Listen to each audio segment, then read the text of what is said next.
my, as I live and breathe, if it isn't you. What's going on? Today, I actually wanted to do something a little different. I wanted to do a little discussion slash video essay type deal, bro. I wanted to talk a little bit about Concord. It's not doing so well. If you don't own social media, which I don't know how you don't, you haven't seen the virality of the low viewer count and the overall hate that Concord's been getting, even stuff that's been coming out way before the game even came out, just as far as the tonality of the game and its cutscenes and all you, I won't even get into you woke mob people out there who think there's some type of agenda. I really want to focus on what the main problem of Concord is, as someone who's actually played it, played the beta, played a good portion of it when it first came out. And I'd like to say the main point, I have to say, the main number one problem with Concord is that it is $40 goddamn dollars. Now, $40 is not a lot of money, especially in the scheme of video games. If I'm correct, I'll pull it up. Black Myth Wukong, which is actually doing very well right now on Steam all over America, is $60, and it is a single player game. So it is a $60 game that you are going to be playing single player. Once that story is over, the replay has kind of dwindled because you already know how the main playthrough is, unless there's branching paths and stuff like that. But Concord is a multiplayer game, a game that is $20 less than that game, and is a multiplayer game. So it's supposed to have the big caveat that as a live service multiplayer, yada yada, it's supposed to be something you play for the rest of your life, or, you know, it's supposed to have at least some kind of lifespan and legs behind it. But as we've seen, the player count off the start isn't too good. And I want to dispel some of what I'm hearing, which is the game is bad, which is not the case. Anybody who's played the game, bro, will tell you that the game is amazing. It's made by, I believe, Bungie or some of the Destiny devs, so it has that Destiny Halo gameplay, gunplay. Unless you don't agree with that style of combat, then the gameplay is pretty focused, pretty good, pretty balanced as far as what you can do in some of the classes. Now, I will say the classes are a little out there, but that is, we'll get to that point a little later. The first part I want to make about it being $40 is that I think if more people got to try the game, they would like the game. But in order for them to try the game, they have to spend $40. And that is seeming like the main issue that I'm seeing as to why the player base is so low. Like, I didn't expect this to be one of the highest rated games, highest player base games in all of gaming straight out the jump. I already knew what kind of waters it was swimming in as far as like the narrative behind it and the already negative outlook on the game before it came out. But for it to be this low, which is like y'all breaking the wrong kind of records, it seems like there's just a very big disconnect between players actually getting into the game. Case in point, the real reason I came to this conclusion was when the beta first came out, there was two portions. There was a closed beta that allowed you to play the game. Anyone who purchased the game ahead of time, which I had, would be able to play the game and check it out. Now, when I say I purchased the game, don't make it seem like I'm some shill who's like, oh my God, that's why he feels this way. He wants the game to at least do something or some kind of successes because he purchased it. No, I forgot I had purchased it until the beta was announced. I was like, okay, I didn't expect much of it. I buy games, brother. I like playing video games. I don't know about you, but I'm gonna buy games and play them. So I bought it, got into the beta, and immediately started gelling with the combat. I was like, wow, this is actually fun. It feels well thought out. It feels like there's some weight to it. And then some of the designs as far as, you know, what buttons can do. The dash button, integrating that into combat and gunplay is kind of rewarding and feels nice. And it just feels like Halo if Halo was an Overwatch style shooter, which is not a problem. It's not a problem. I guarantee you, if you were to take this same game, slap on some Spartan armor on every single character, add it as a 40, 20, whatever dollar add-on to Halo, and take away all of the cutscenes and cinematics, no one would be as mad as they are. I guarantee you. That is my stance on as far as like the gunplay and how it feels. I got into the beta, played it, and realized I liked it. So then right after that was the open beta, which I was able to get my friends in, and they instantly got in and was like, wait, this is not too bad. We like it. We actually ran some games that were pretty fun. Some of my PC friends who don't even have PS5s were able to play with me on my PS5, and that was just cool. We were able to run some stuff almost like how I do on Helldivers, which is a whole different can of worms I'll get to later. But we were able to run some matches, they felt good, and my friends were able to experience Concord, and they liked it. Then the game released. I booted it up, had fun playing it, and realized the squad that I had of friends who enjoyed the game can't get back into it without spending their own $40.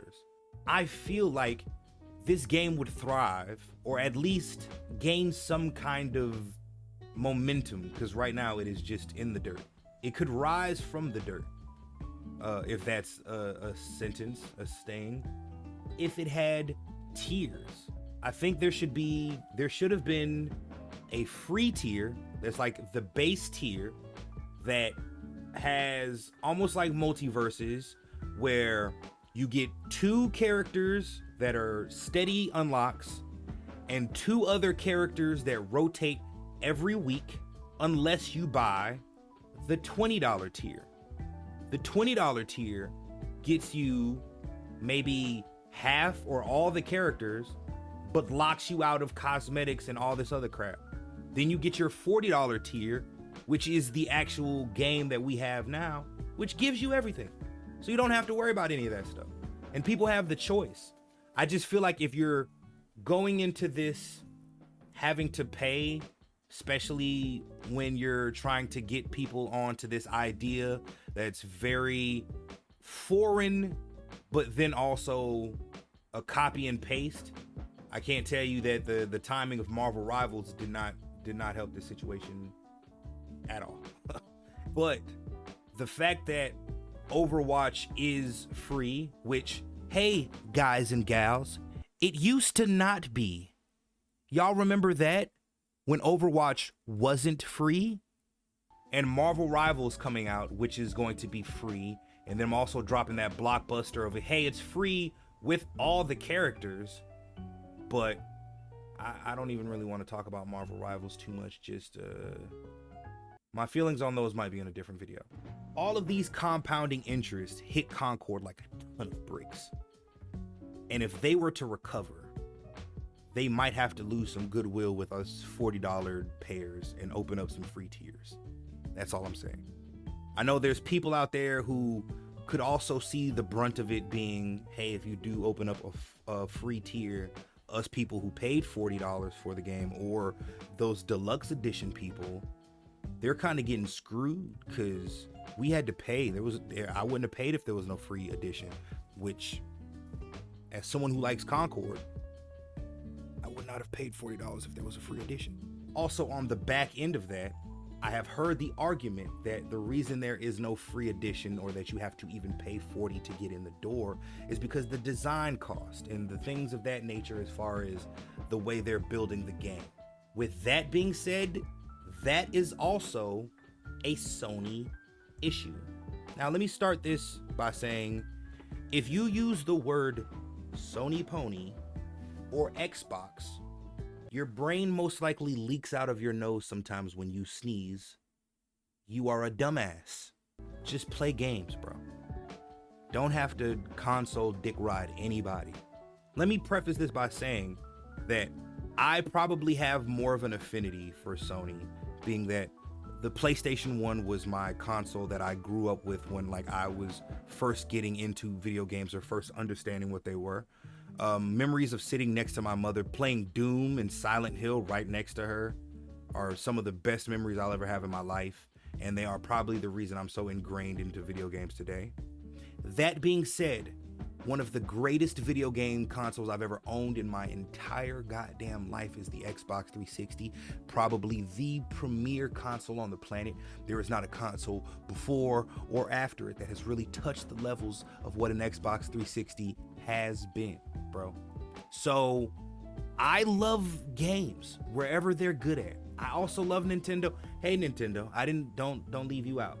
Sony, if y'all had to spend so much money that it cost to get in, that's y'all fucking fault. That's y'all fault. Cause y'all got a good product here. Y'all have something good, and people just have to be able to try it. All right. The thing is, there's clones of stuff that are free, right?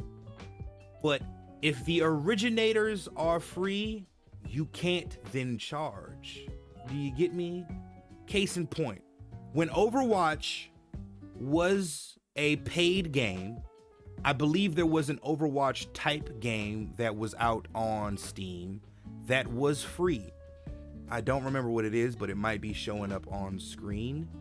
That is the clone that could not get close to what Overwatch was, but it still found its player base in people who could not afford Overwatch. Now Overwatch is free. You, me, your mama, your stepsister, we all can afford Overwatch now, which is the king of that genre. So anything else coming to touch that genre has to come in free, or else you're just, what are you doing? That doesn't work in the flip side for something like the argument of Call of Duty, which is a paid entry every single year.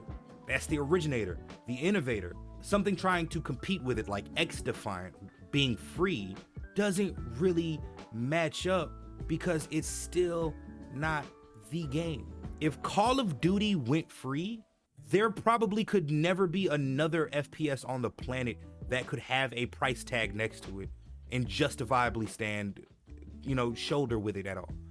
Battlefield, if Call of Duty came out free, every Battlefield after would just have to be a Battlefield live service game that's free, because there's no way that you could charge for that. And that's kind of that's the case we're seeing now. This thing not being free is leading to a situation where people don't get to try this good thing. And the game might just damn well die because of that, which would be sad to see, but it'll just go in the bucket of other great games that have been canceled or died out that people actually enjoyed and may have been fun, but they just couldn't get the player base for whatever reason.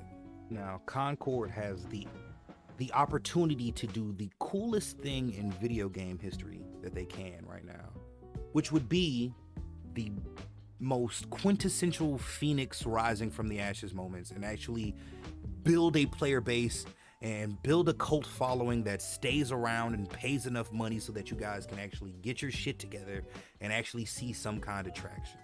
To some of the points that I can see, the first problems or the first questions that people had about the tonality, yes, the game does lend itself a lot to a Guardians of the Galaxy style credence. Yes, this is a live service game. Yes, this is an Overwatch style game.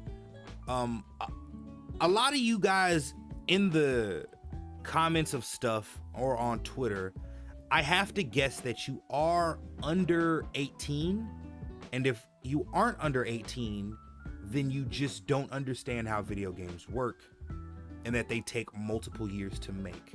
You have to think that maybe when this game was in its inception, Concord, it might have done well if they were able to press a magic button and the game would have just appeared at that time frame that the conception has came out. Years have passed and years have passed and years have passed. They're working on this game and they can't really change the focus and the direction and the story beats and how people act according to the beats that are going on in life, because that will just add more years to the game production. So they pretty much have to give you what they've been working on back then, and it looks good now because we've been working on it so long. And back then that might have, like I said, that might have worked. That's probably why we're seeing a lot of live service games, is because when the time for them to come out was, fruitful, they were in the middle of creating them. So they couldn't just press a green button and they come out now. Another point I will make out. People all over the world, you included, just go out and say it, guys. We hate video games. This has nothing to do with Concord. This just has to do with all video games in general. Y'all hate video games. You do. If it's not a sequel to a concept works, you don't want it. You don't want to try anything new. You don't want to give a chance to some games. You guys don't want to play something that seems weird and out there because of the fact that it's not something works. A lot of you old ass video game content creators out there who are just, oh my God, all the games suck, and something from the Sega games were best and the Nintendo games were best. It's like, all right, Brody, cool and all, but like, if that's the case, play those games, shut the fuck up about the new ones. You don't like them. You won't like them. And if you probably would like them, you won't give them a chance. So why are we even talking about it? It's like, you got this soda over here. This soda will change your fucking life. Be the best soda you ever had in your goddamn life. But I don't want to try it. I don't want to try that soda. You know what I'm saying? I've heard good things about that soda. I've heard bad things about that soda. I just rather not try that soda. No, you try to formulate your own opinion.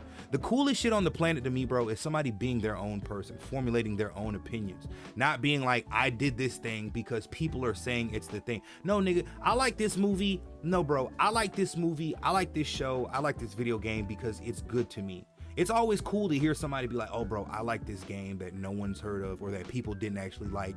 I'm actually super good at it. And if you play it, bro, it's actually pretty fun. Those are the coolest stories versus I'm level something on Call of Duty. My goddamn 2K rank is this, and I know how to do that. That's all well and good, but those games are so popular that there's a million other people who are doing that. So I don't know, bro. I don't know. That also goes into my next thing about the game design and the class design, as far as some of the classes that are used. They are off the wall.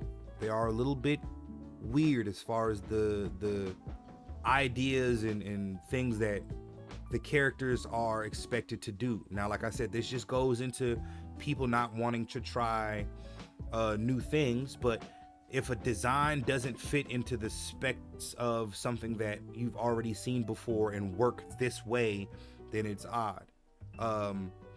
One of the characters that I see in Concord that could be broken open and actually be OP is the little bug guy dude, the little guy who does like bug stuff. His gun literally shoots bugs that if they get close enough to you, attach and hurt you. That almost sounds like a needle-based weapon from Halo. I don't know the name of it. I can't think of it. Can you guys think of it? Slipping my mind. Anyways, he also has an ability where he can put down these little pods. And if he's in the middle of a firefight and things are getting hectic, he can pretty much just dissipate and then pop up to wherever his pod is. Like, this dude has some gimmicks that can make him very, very OP. I even saw Shroud in the little bit of gameplay that he has played of the beta say that this character is pretty much mindless or brainless, and you just have to point at something, shoot, and kill. You don't even have to be good at aiming. It could be a very, very OP character.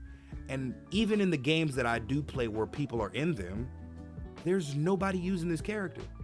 When I tell people how OP this guy could be, no one's using it.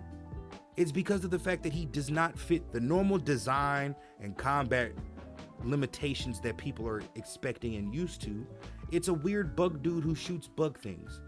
And that's kind of odd, and it's hard to explain, and it's very hard to visually understand. I get that. But I really feel like if people were to give some of these people a try and actually lean into them, play this character for a couple sessions and try to understand them, they would actually find some people in there they like. This is talking to us 500 boneheads who do own the game. Nah, in all seriousness, man, I love video games in all forms and fashion. Black Myth Wukong is doing great right now. I'm loving that for them. Concord's not doing so great. I'm not loving that for them. I love when games do great. I hate any narrative that has anything to do with somebody personally making the game or the way games are made, or I'll just go out and say it like I said earlier, like the whole, oh, games are too woke and all this crap. It's whatever, bro. It seems like the people who say that want more masculinity in their games and more tough macho-ness in their games, but they're also privy to whine the most, which in the institute of macho-ness is not a manly trait. So it's kind of off-putting and a little bit weird. Me personally, I love video games. I want everybody to feel included. You know what I'm saying? I get just as happy when I see black people doing stuff in a video game as I am playing as Nathan Drake in a video game. But it's just a little bit cooler for me because I'm, you know, a black kid from South Carolina who enjoys video games. Inclusivity should not worry you unless you are planning on keeping people out. That is the only way that inclusion is an issue. I don't care who comes to anything or is in anything as long as you're actively not trying to hurt anyone. The minute you personally are trying to hurt someone in any form or fashion that is just evil and unjust, then I don't agree with it. But that's gone on a whole little other Concord rant and has nothing to do with the game, just with the state of video games in general, man. That was my main thesis on Concord. Tell me, guys, if you liked this. I think I'll be doing more video essay style videos in the future. This idea literally just came to my head. I've been thinking about Concord, and you know, you can't really scroll through Twitter without seeing one page talking about Concord doing bad and then a million comments praising a game doing bad, which is odd. I will be doing, like I said, more video essays of things I feel in the future. Just most likely when I have a random idea, I'll try to either structure it or it'll be like this, where it's just a rant type deal. Me just sitting around, airing my grievances to the world. That's it for me, guys. You guys go out there, play some video games if you like it. If you're one of us 500 degenerate sickos who's actually playing Concord, go play some Concord. We can squad up, maybe run something. If you're playing anything else, bro, enjoy it and stop hating on somebody else for playing it. If you're playing Wukong, enjoy it, man. Why hate? I'm out.